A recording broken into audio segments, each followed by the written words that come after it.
Yeah,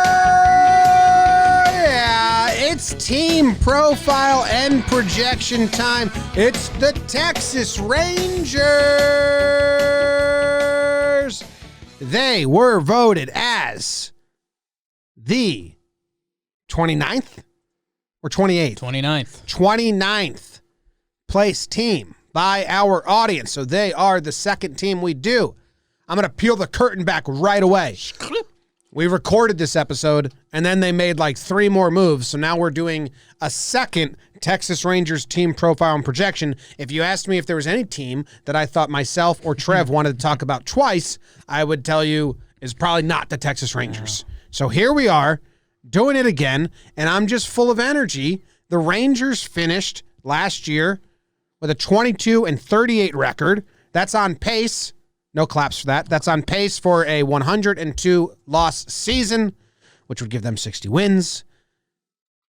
I don't know if they're going to do better or worse than that this year.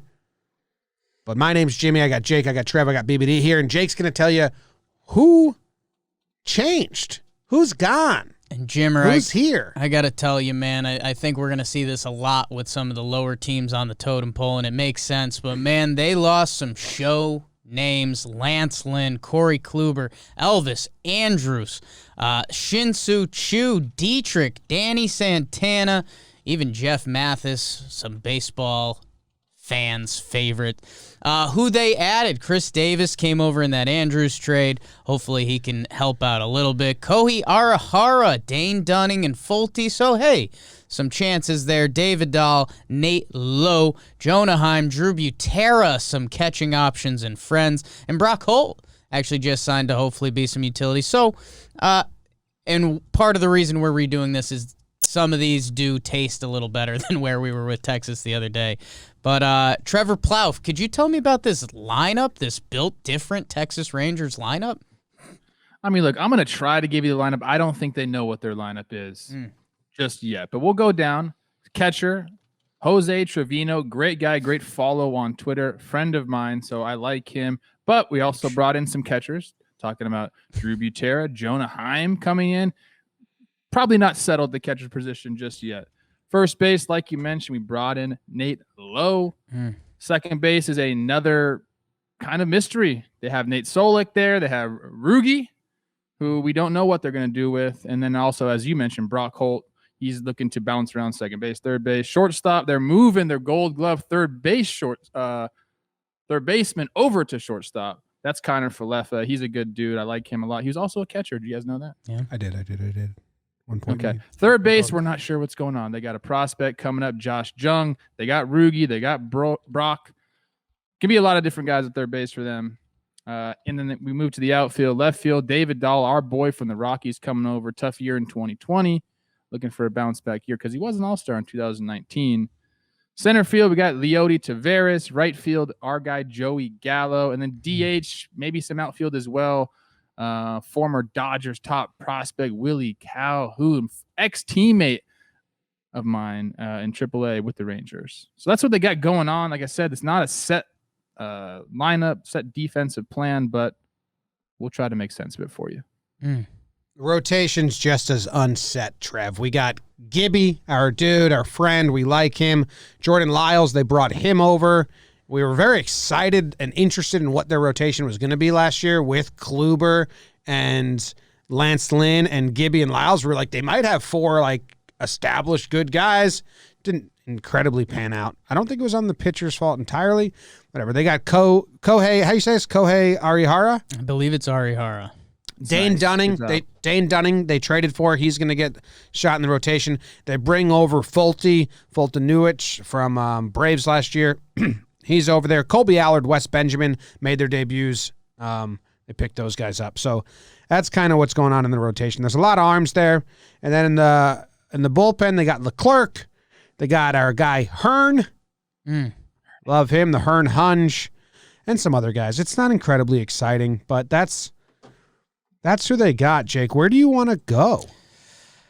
Man, the Texas Rangers get a lot of emotions out of this podcast. I lived in the Big D for a couple years and enjoy the atmosphere down there. Trev feels didn't feel the love from the Texas Rangers. Still feels some sting there. I've been mad at this team for the past couple seasons. It just feels like with where baseball is at with free agency, this team could do so much more with its lineup. It always felt like, even in down Texas Rangers years, that you were still going to run into a lineup. Like, you might have to win in a shootout and, they might not pitch against you, but there was always going to be bats. I mean, going, Beltre, Kinsler, however far you want to go back to them, even the bad Texas Rangers teams could hit.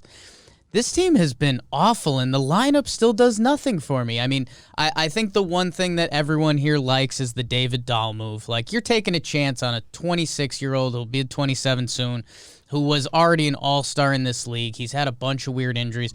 I mean, this seems like the guy that we should be, and don't get me wrong, there's not a lot of David Dahls available, former all-star free agents who are 26 years old, but these are the guys that Texas should be trying out. So, it's fun that they're moving Isaiah Kiner-Falefa to shortstop. Let's see if he could pick it.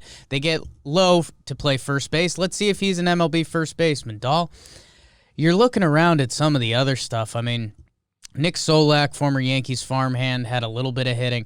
This lineup just needs so much more, and that's before we even get to the pitching, which I like taking a flyer on Jordan Lyles as your fifth starter coming off a good time in Milwaukee.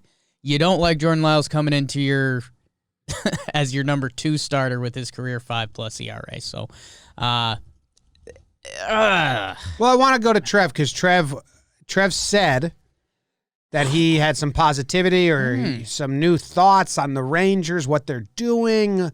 What do you got, Trev? Okay, I did. I had those feelings because I spoke to Gibby. Okay, I talked to Gibby about something else, and we started talking about his team. I apologized. I said, look, man, I've been coming at the Rangers organization for a long time.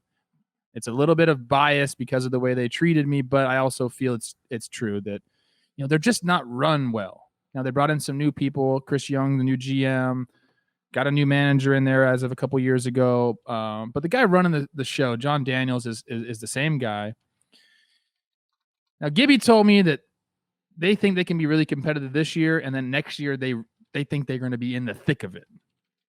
Now, so that got me optimistic, Jim. For those just listening, talking, my jaw's on the ground. Yeah. They think they can be competitive this year? Kyle Gibson likes his team. Well, yeah, him and the GM. But listen, okay, I was optimistic until we started talking about it. They think they can be competitive this year?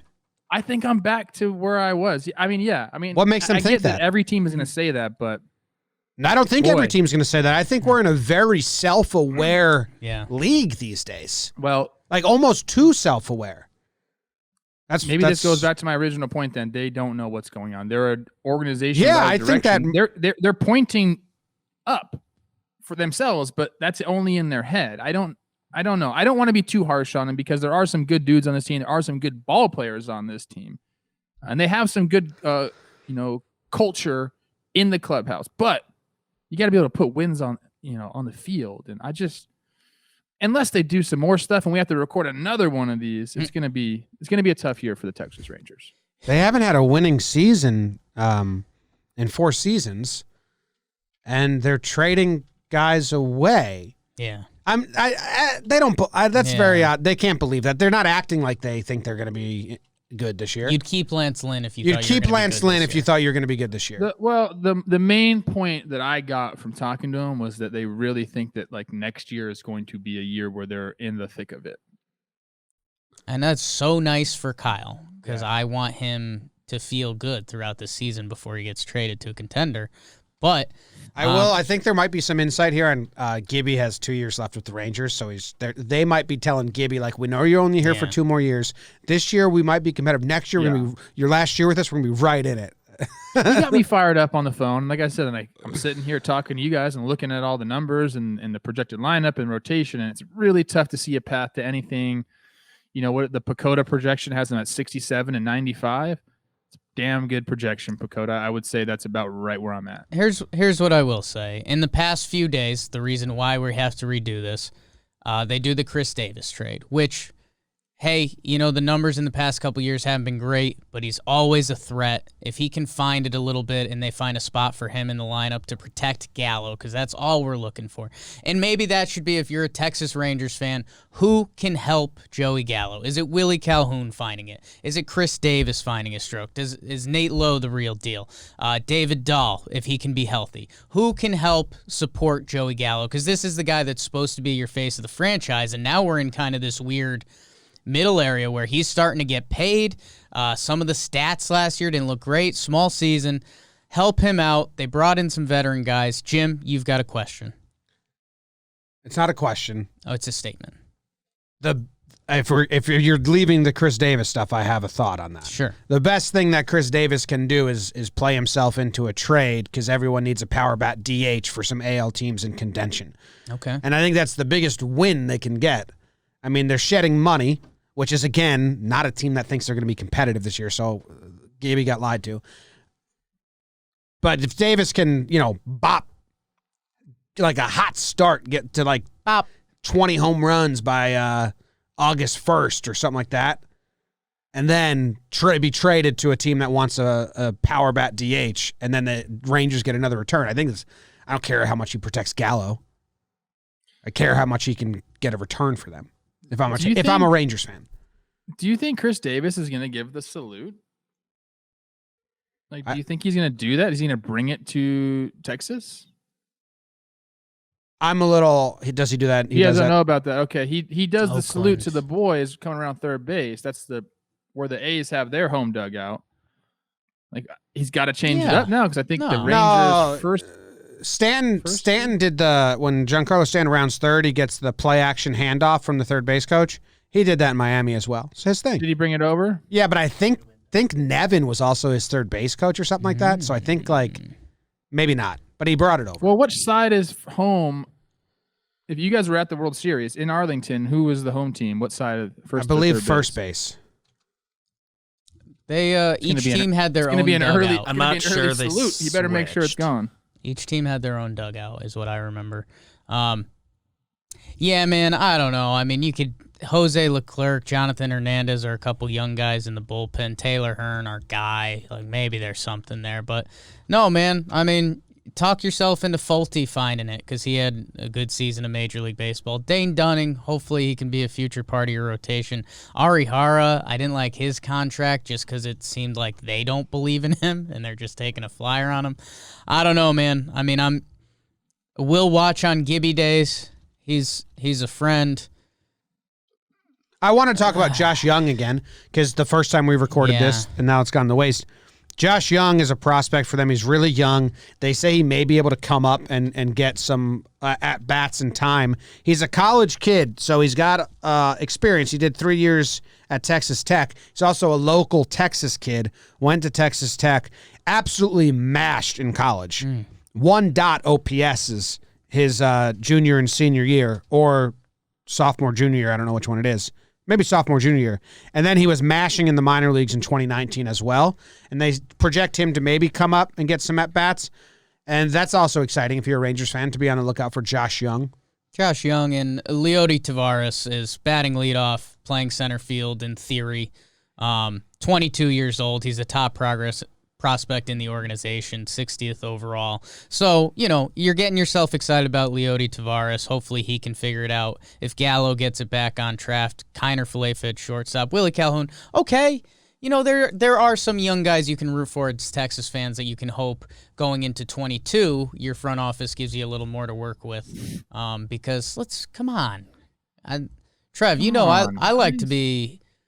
I think we started getting to Team 25 last year, and I was like, and it kind of was the Texas Rangers, and it's like, if everything works out, this could be fun. If everything works out here, I still don't think it's fun. I think if everything works out, you're just trading a bunch of guys. I think you're just trading Davis, trading Gallo, or extending Gallo, or trading Gibby, or they're already telling Josh Jung he's starting in the minor leagues. They already said that he's going to be in AAA. I did just look him up. Well, that's correct. I didn't think he was going to make the roster. I just think it's going to be exciting whenever he does break through. Can I tell you something about Josh Jung? Yeah. Is it Young or Jung? I think it's Young. I think it's Young. Whatever. But people call Josh him Jung. Junger for sure. Yeah. Great neck. You guys were talking about necks Ooh. All right. somewhere. I saw. Check them out. That Yeah. was Google Talking Josh Yanks Jung. episode Yeah. we were talking about necks. Yeah, really nice neck on Josh, which makes me think, hey, I'm excited about this guy now. Now, if Josh has a 10 out of 10 neck, what would you give my neck? No, you don't have a good neck. You're a 6. Okay. That's awesome. Let's go. Oh. Good I neck. see what Thick, Trev's but going long. for there. That's, Yeah, right. Like you don't know how to describe a good neck, but when you see it, you're like, damn, that's a nice solid neck. well, that's what I was wondering. That's a powerful neck. Yeah. That looks It's like also, some. it has the length as well. It's not just girth. That looks like some people's thigh. It also because sometimes Brett Gardner's neck is wider than his face, and that always looks weird. This, I think a beard would really help this neck out on Josh Jung, just to separate the face from the neck a little bit, just a little stubble. So, anything else we got? We love Hearn. Watch him. If he hits 100, you get 100 cents off a shirt at the store. Jose Leclerc.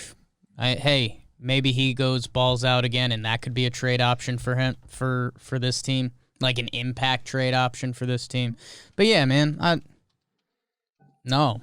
One last tidbit. Yeah. The Gibby gave me. He said unless Drew Butera makes the team, shout out Drew Butera, we love you so much. Review. Gibby will be the oldest person on this team. Some heavy shower thoughts for Gibby. He was like the 27-year-old prospect with the Twins we used to make fun of all the time, and now all of a sudden he's the veteran, the wily vet that's been around forever. So congrats, Gibby. I think it's a special day when you're the oldest person on a team. It's kind of cool. It means something. I get what you're saying there. Take a look at my life. I'm a lot like you were. All right, so we have our over-under that we need to set. Wait, what was Max's fun fact about this team? Did we read that? Max's fun stat, and Max is our researcher here at Talkin' Baseball. Right fielder Joey Gallo led all of MLB in average launch angle per batted ball in 2020, per Baseball Savant. The gap between first and second, which was Gallo and Jose Ramirez, was the same as the gap between second and ninth, which is Ramirez and Matt Olson. So Joey Gallo led by a lot in launch angle last year. How about this? Find out if Joey Gallo's a stud, which I do think he is, and then lock him up long time. That's a good goal for Rangers fans this year. I said trade, and I'd rather them lock him up, and he part of the make him next part one. of your cornerstone. Yes. So we did this. I don't know if we did it on this one. We did it on the Tigers or the Pirates, but I do like this format of ceiling in the division. Like I think we landed that we don't think this team can get third. We think their ceiling is fourth. But I think maybe third. No. Because the Angels count? No, the Angels. Don't ever count the Angels out. Man, but the Angels are pretty talented. I think you look at this roster versus the Angels roster, and it's like shocking. Oh my God, it's two different. Yeah, I agree. Yeah, I normally know what you're going for. We'll call it the Mets effect because that'll get me more Mets fans in my DMs. But it's the what does your roster look like compared to your team's reputation? And Texas again, All right, so their ceiling is fourth place in the division. Who's the second best player on this team? Plouffe. That's funny that you asked that question. Yeah, I mean, you'd have to say him, right? You got Gallo and then him, and then you're looking at like Gibby, Willie Calhoun. Yeah. All right. Second best player on the Angels is Rendon. Pacoda has the over-under at 67. Do we want to use Pacoda until the betting ones come out? I love Trevi Pacoda. Yeah, sure. 67 wins. Over-under. 67. So how many losses is that? I'm gonna go something? slightly 95. over because I don't think the division is as good as it has been. I think there'll be a little bit more parity in there. So I'm gonna say they'll probably get. I'd give him I give him 70 wins. The West plays the West this year, so they got to play the Dodgers and the Padres. And they got to play the Diamondbacks and the Rockies. Three bad teams. That helps. They're just as bad as those teams. Those are battles. I think I'm going to use easy wins. I think I'm going to use Trev's same theory, but against him is that I think the Angels, Astros, and A's are all in it this year, which those teams might even boost themselves a little more around the deadline. I'll take the under at 67. I was going to use the same exact reasoning. Wow. Like the last 2 months for the Rangers might think it's just going to go bad. Well, it might be tryout season, trade season. We don't give a fuck season. Who cares? Gibby on the Yank season. If Gibby wasn't on this team, I would say they're going to lose 100 games, but I'm praying for my boy here. Love that. That is nice of you. I love that. Gibby, go win. Slightly over the 67 Go win wins. 17 this year, Gibby. I'm bringing pitchers wins back. Oh, you are? Take that, nerds. Wow. I like pitchers wins. And pitchers love pitchers wins, just so everyone knows. My goodness. That's a good bad shirt. Pitchers love pitchers. Love pitchers wins. Oh my gosh. They love it. I mean, pitchers love pitchers. Another good bad shirt. That's a good one. I was trying to see when they play the Dodgers. They don't play the Dodgers to the very end of the season, it looks like. Ooh. They played the Padres right away. Unless I just blanked on it. And again, I don't care. Before we go, can I get a thumbs up, thumbs down from each of you on like those new look unis, the baby blues, the new Nike uniforms? I thought theirs were some of the most drastic changes. Thumbs up, thumbs down on 3. 1. I got to look at them. 2. Okay. This is specifically the Rangers, baby blue, MLB. Yeah. Oh, like Kluber wore them in the one inning he pitched for them. Thumbs up. I like baby blue. It's getting a little oversaturated, the baby blues, but I do like baby blue. Trev's thumbs down. Trev, thumbs down guy. I'm a little thumbs down because there's just too much baby blue going on in baseball right now, but I do like the way they did it for the most part. Yeah. I mean, they have like old uniforms, like the old Rangers uniforms from the 70s or 80s that were baby blue. So they're allowed. When you have like it in your history, you're allowed. It just doesn't scream Texas to me. That's soft Cali stuff right there. That's very fair. That's very fair, Trev. That's a very apt point. It's an interesting angle. Baby blue does not scream Texas. So. Maybe some blood stains and some shit stains will get you there. What if they all had shit stains? All right, thank you guys very much for tuning in. We will be back tomorrow with another team profile and projection, the most creative name in all of mini episodes across the land.